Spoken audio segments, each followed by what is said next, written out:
Hello दोस्तों, कैसे आप लोग। दोस्तों, एक कॉमन समस्या या कमेंट्स भी हमने देखे हैं। तो क्या आ जाते हैं कि गाड़ी माइलेज नहीं दे पा रही है, तो उसके बहुत सारे रीज़न हो सकते हैं। आज उनके बारे में हम बात करेंगे। मतलब कि कुछ ऐसे रीज़न हो जाते हैं जिनकी वजह से हमारी गाड़ी की परफॉर्मेंस माइलेज कम हो जाती है। और कई बार ऐसा भी देखने को मिलता है कि माइलेज बहुत ही ज़्यादा मतलब कि गिर जाती है, जिसकी वजह से हम परेशान हो जाते हैं कि यार इससे अच्छा तो हम फिर बहुत बड़ा ही गाड़ी ले लेंगे, ट्रक ले लेंगे। ठीक है, तो ऐसी समस्या हो जाती है।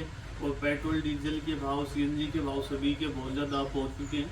तो आप लोग भी ये चीज़ महसूस करते होंगे, हमने भी ये चीज़ फेस करी है। तो ऐसी सिचुएशन में हमें क्या क्या मतलब कि ध्यान रखना चाहिए कि गाड़ी की परफॉर्मेंस बनी रहे, या मतलब गिर भी गई है तो हम उसको कैसे अप कर सकते हैं, कैसे सुधार सकते हैं। मतलब मेन चीज़ है कॉपी पे कि गाड़ी की माइलेज को कैसे इंक्रीज करें, मतलब गाड़ी की माइलेज कैसे हम बढ़ा सकते हैं। तो ये आप ब्लेनो अपनी जेटा देख पा रहे होंगे, सीएनजी में है। तो ये तो चलो नई गाड़ी है, बाकी अपने पास में पुरानी और दोस्तों के पास भी है, तो उनको भी देखते हैं। तो कुछ एक ये पॉइंट होते हैं जिनके बारे में हम बात करेंगे, जिन पे हम ध्यान रख के मतलब कि अपनी मतलब परफॉर्मेंस बढ़ा सकते हैं। कुछ हमारे हाथों में होती है, कुछ हम बाहर से काम करवा सकते हैं, जैसे नेक्सा वगैरह से या शोरूम से, जो भी कंपनी है, जो भी गाड़ी है, तो वहाँ से हम स्पेयर पार्ट के थ्रू मतलब कि चेंज करवा के या जो भी है, तो उसके बारे में आगे की वीडियो हम चलो गाड़ी में बैठ के बात करते हैं। तो दोस्तों, सबसे पहले हम बात कर लेते हैं कि माइलेज के जो भी पॉइंट है उनके बारे में। तो फर्स्ट में हम बात करेंगे कि जो गाड़ी की सर्विस है दोस्तों, वो हमें टाइम टू टाइम करवानी चाहिए। जैसे पेट्रोल और सीएनजी की बात करें तो पेट्रोल का कोई कंपनी 10,000 देती है, कोई 15,000 देती है। तो वो चीज़ें अलग अलग कंपनी मॉडल गाड़ियों के ऊपर डिपेंड है। तो जो कंपनियों का जो इंटरेक्शन होता है, जो भी वो मतलब कि बताती है, हमें गाइड करती है, उसके अंदर ही हमें मतलब कि जो सर्विसिंग होती है गाड़ी की, वो करवा लेनी चाहिए। साथ में मतलब कि ऑयल वगैरह भी हमें चेंज करवा ही लेते हैं। फिल्टर वगैरह जो चेंज करने के लिए होते हैं, जो पैसे बचाने के होते हैं वो बचाने चाहिए, लेकिन जो वाजिब है, जैसे भाई ऑयल फिल्टर चेंज होगा, ठीक है, एयर फिल्टर चेंज होगा, तो उन पे हमें कंजूसी नहीं करनी चाहिए, वो चीज़ें हमें कर लेनी चाहिए। दूसरी चीज़ हो जाती है कि मतलब कि जो हम टायर हैं बहुत ज़्यादा चला लेते हैं, ब्रेकिंग भी अच्छी नहीं रहती है, और उनमें हम ज़्यादा हवा नहीं भर पाते हैं। क्यों? फिर वो एक डर होगा कि टायर फट ना जाए। तो अच्छे टायर रखें, मतलब कि अच्छी क्वालिटी के रखें। टायरों में ज़्यादा नुकसान हो गया, घस गए, तो उनको हम बदल दें। और आपने देखा होगा जो ड्राइवर साइड जो खिड़की होती है, यहाँ पे इंट्रैक्शन एक स्टिकर लगा हुआ होता है, तो उसको पढ़ के देखें कि वहाँ पे हमारी गाड़ी के लिए कितना जो एयर है, प्रेशर, वो रेकमेंड है कंपनी की तरफ से। तो उतनी हम हवा भर के रखें। कम हवा होगी तो माइलेज गिरेगी, तो वो भी एक बहुत बड़ी वजह हो जाती है। ज़्यादा भी ना मतलब कि हवा भरे, उससे क्या होता है कि गाड़ी का सस्पेंशन खराब होगा, गाड़ी फालतू की बेकार नॉइज अंदर बाहर से करने लग जाएगी, सारा केबिन हिलने लग जाएगा, और सस्पेंशन पे उसका अच्छा असर नहीं पड़ेगा। स्टीयरिंग कंट्रोल भी ख़राब हो जाएगा। तो हवा कम भी ना रखे, ज़्यादा भी ना रखे। जो कंपनी हमें रेकमेंड करती है, वो जो ड्राइवर साइड की जो विंडो, इसको खोल लेंगे, साइड वॉल पे लिखा हमें मिल जाता है, तो उसको हम पढ़ के वो अपने दिमाग में रखें, माइंड सेट करके रखें कि हमें इतनी मतलब एयर प्रेशर रखनी है। फिर भी नॉर्मल जो फैमिली कार होती है, नॉर्मल गाड़ियाँ होती है, आप इनमें 30 से 32 का एयर प्रेशर रख सकते हैं। वो अच्छी मतलब एक रेंज है, इसी में हमें रखना चाहिए। अगले टॉपिक की बात कर लेते हैं कि दोस्तों, मतलब कि कुछ काम हम खुद भी कर सकते हैं। जैसे कि मतलब अब हम गाड़ी को वॉश करने लग रहे हैं, या हमें गाड़ी जैसे 10,000 पे सर्विस होगी तो बहुत ज़्यादा लंबा टाइम है। मान के चलो कुछ साथी ऐसे होते हैं कि 10,000 पूरे साल भी नहीं चला पाते हैं, जिनकी रनिंग कम होती है। तो ऐसी कंडीशन में ये भी हो जाता है कि मतलब कि वो बाहर से तो साफ कर लेते हैं, धो लेते हैं, कपड़ा कर लेंगे, लेकिन वो मतलब कि ज़्यादा ध्यान नहीं देते हैं गाड़ी के इंजन की तरफ। तो वहाँ पे भी हमें मतलब कि ऑयल, गेयर ऑयल हो गया, ब्रेक ऑयल हो गया, ये जो भी हो गए, कूलेंट वगैरह हो गया, इन सब चीज़ों को हमें थोड़ा बीच में भी ध्यान देना चाहिए कि कम तो नहीं है, उनको हम टॉप अप करवा लें अगर कम है तो। साथ में एयर फिल्टर होता है, एयर फिल्टर को हम हाथ से अपने घर पे साफ कर सकते हैं, आराम से उसको निकाल लें कोई क्लीन कपड़े से। उसका जो बॉक्स होता है उसको अच्छे से साफ कर दे ब्रूस कपड़े की मदद से। और एयर फिल्टर है, उसको झाड़ के, एयर वगैरह भी ना है तो उसको वैसे नॉर्मल झाड़ के उसको डाल दे, ताकि उसका जो भी मतलब डस्ट था वो उसको हमने निकाल दिया। तो ये भी एक है। दूसरी चीज होती है कि दोस्तों जो ये गाड़ियों की आरपीएम बने हुए होते हैं ना, जैसे आप मीटर देख पा रहे होंगे, तो ये जैसे 0 है, ये 1 है, 1 का मतलब 1000 आरपीएम, ये 2 है तो इसका मतलब 2000, 3, 4। तो मतलब रेस के साथ में आरपीएम का भी एक बहुत बड़ा खेल होता है। आरपीएम ही गाड़ी की जान होती है।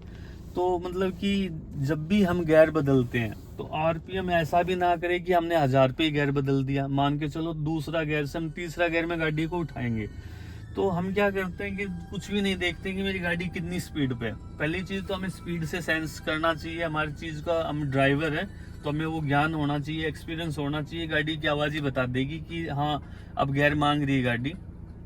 तो मतलब कि ऐसा भी ना करे कि हम 1000 पे ही आरपीएम पे हो, बिल्कुल गाड़ी में जान ही नहीं बनी है, उससे पहले ही हमने गियर चेंज कर दिया, तो गाड़ी पे ओवरलोड होगा। ठीक है, तो उस दौरान में गाड़ी माइलेज नहीं देगी। तो दूसरी चीज हो जाती है कि बहुत ज्यादा आरपीएम, जैसे हम गाड़ी को बिल्कुल ही खुल के भगा रहे हैं, गियर डाल दिया, पूरा पंजा दबा दिया, आरपीएम चले गए 4000, 5000, फिर हम गियर चेंज करने लग रहे, तो उस दौरान क्या है कि गाड़ी ने बहुत ज्यादा तेल पिया है। ठीक है, वो मतलब कि गलत है, जो माइलेज नहीं देगी। तो एक परफेक्ट टाइम पे, परफेक्ट मतलब टाइम के हिसाब से गियर चेंज करें। ब्रेकिंग ले रहे हैं तो हमें जैसे गियर डाउन करना है तो गियर को डाउन कर ले, जैसे ब्रेक लेना है, ऐसी कोई स्थिति है तो ये नहीं है कि गाड़ी 5th गियर में चल रही थी तो डाउन ना करें, तो जैसे हम गाड़ी को उठाएंगे तो गाड़ी लोड मानेगी, तो क्या करेगी, तेल ही पिएगी और रेज नहीं देगी। तो जहाँ पे गियर छोटा करना पड़े वहाँ पे गियर को छोटा करके चले, सिचुएशन के हिसाब से चले। आरपीएम को ज्यादा लो पे भी ना चलाए गाड़ी, ज्यादा आरपीएम हाई पे भी ना चलाए। उसके बाद में कुछ चीजें होती है एक्सीलेटर से संबंधित। तो नए दोस्त होते हैं, चलो धीरे धीरे इस चीज को समझते हैं, थोड़ा टाइम लग जाता है, वो वाजिब है, मानते हैं, फिर भी उनको सभी का ये हमारा राइट बनता है, क्यों, गाड़ी तो हमारी है। तो मतलब कि जो एक्सीलेटर होता है ना, उसको कई लोग क्या कर लेते हैं कि प्रेस करेंगे छोड़ देंगे, फिर प्रेस करेंगे गाड़ी झटका मारेगी, गाड़ी पे कभी लोड होगा। तो ऐसी स्थिति में मतलब कि गाड़ी भी कंफ्यूज हो जाती होगी, इंजन भी मेरे हिसाब से, कि यार ये क्या करना चाह रहा है। तो एक्सीलेटर को बेवजह ज्यादा मतलब कि ना दे ना कम करें। एक लेवल होता है, जिस गियर में जिस आरपीएम पे हम गाड़ी को चला रहे उसी हिसाब से जो मतलब कि रेस है या पेडल है, एक्सीलेटर है, जो भी हम बोल लेते हैं, उसको उसी हिसाब से यूज करें, उसी हिसाब से प्रेस करके रखें। जहाँ पे हमें फालतू में एक्सीलेटर नहीं देने की जरूरत, वहां पे हमें नहीं देना चाहिए। एक बहुत कम दोस्तों को ये चीजें भी पता होता है, लोग अक्सर गलती कर देते हैं कि जैसे ही मान के चलो अभी गाड़ी स्टार्ट है, मैं आप लोगों को दिखा देता हूँ। जैसे हमने किल्च को प्रेस किया, किल्च को प्रेस करने के बाद में हम क्या कर लेते हैं कि गियर को जैसे ही डाल लेंगे तो हमारी साथ में रेस भी होती है। मतलब कि जब भी हम चलते हैं ना तो गियर को डालना होगा ना, तो ये रेस जो हमें छोड़ देनी चाहिए भाई। जब हम किल्च लेने लग रहे हैं उस दौरान हमारा राइट ये बनता है कि हम किल्च को छोड़ दें, मतलब कि किल्च को लेके गियर डाल लें, लेकिन उससे पहले हम एक्सीलेटर को छोड़ दें, उस पंजे को फ्री कर लें। लेकिन हम क्या कर लेते हैं, एक्सीलेटर पर से हमने पैर नहीं हटाया, जितने पे गाड़ी चल रही थी उतना एक्सीलेटर अभी भी दे रखा है हमने, किल्च भी दबा रखी है हमने, गियर भी डालने लग रहे। तो वो क्या मतलब अच्छी बात नहीं है वो गाड़ी की लाइफ के लिए, तो वो ऐसा करना छोड़ दे। अगर हमने गियर चेंज करना है, अब करना है, डाउन करना है, तो सबसे पहले एक्सीलेटर वाला पंजे को फ्री करें। ठीक है, जैसे ही हम गियर डाल देते हैं फिर हमने एक्सीलेटर यूज करना है। कुछ कंडीशन ऐसी हो जाती है कि जैसे हम गियर डालते हैं तो उस दौरान भी मतलब कि हमारी किल्च प्लेट भी खराब हो जाती है, गाड़ी में और भी कोई खामखा खर्चा आ जाता है। तो हम गियर मतलब कि डालते टाइम क्या करते हैं कि किल्च को अच्छे से प्रेस नहीं करते हैं, हाफ किल्च के ऊपर ही हम सोचते हैं गियर चेंज कर लेंगे, फिर बोलेंगे कि हमारी गाड़ी अच्छा परफॉर्मेंस नहीं करने लग रही है, माइलेज गाड़ी ने गिरा दी है, और साथ में फिर हम ये क्या कमी काट देते हैं कि जो गियर बॉक्स है ना उसमें कोई दिक्कत है, भाई मेरी गाड़ी दूसरे गियर में फंसती है, मेरी गाड़ी बैक गियर में फंसती है। ये नहीं बोल देखते हम कि हमने किल्च अच्छे से प्रेस नहीं किया, गाड़ी फंसती नहीं, किल्च ब्रेक को भी हम फूक देंगे किसी दिन, गाड़ी का हम नुकसान करने लग रहे हैं। तो हमेशा मतलब कि अच्छे से किल्च को प्रेस करके ही मतलब गियर को डाउन करे, अप करे। साथ में एक जो हिसाब से है मतलब कि 2000 आरपीएम से नीचे ही गियर को चेंज कर देना चाहिए। और गाड़ी जब हम चलाने लग रहे हैं, अच्छे हमें माइलेज चाहिए ना, तो 2000 आरपीएम के नीचे चलाएं। अगर उस दौरान हम बात करें स्पीडोमीटर की तो लगभग गाड़ी 90 के आसपास चलेगी, 100 टच नहीं करेगी। अगर हम 2000 आरपीएम पे अच्छी माइलेज लेना चाहते हैं ना, तो वहाँ पे गाड़ी 100 किलोमीटर मतलब कि 100 की स्पीड टच नहीं करेगी, वो 80-90 के आसपास रुक जाएगी। अगर 100 के लिए तो हमें 2000 को क्रॉस करना पड़ेगा आरपीएम को। तो अच्छी माइलेज के लिए ये भी है, इतने हमारे रोड है, इसी हिसाब से हमें चलना चाहिए।